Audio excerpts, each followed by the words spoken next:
हेडलाईन्सचे प्रायोजक आहे NBC bearings, लांब पळण्यासाठी।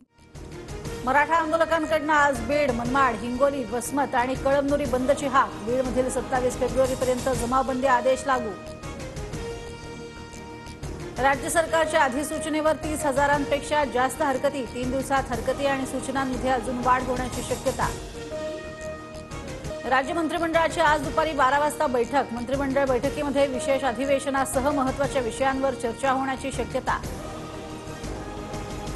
एकनाथ शिंदे, फडणवीस, अजित पवारांचं रात्री 2 तास वर्षा निवासस्थानी खलबतं। तिघांमध्ये राज्यसभेच्या उमेदवारांबाबत चर्चा झाल्याची माहिती। बावनकुळेही उपस्थित।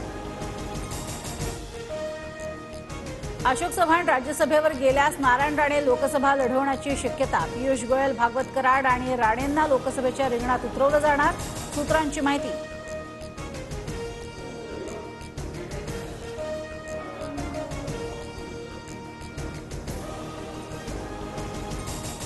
नारायण राणेंना उमेदवारी दिली तरी विनायक राऊत विजयाची हॅट्रिक मारणार। ठाकरे गटाचे आमदार राजन साळवींकडून विश्वास व्यक्त।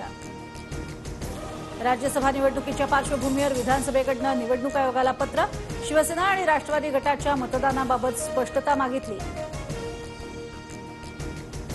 काँग्रेस आमदारांची आज महत्त्वाची बैठक। सर्व आमदारांना उपस्थित राहण्याचे आदेश। मात्र विदर्भातील काही आमदार लोणावळ्यातील शिबिराला उपस्थित राहणार।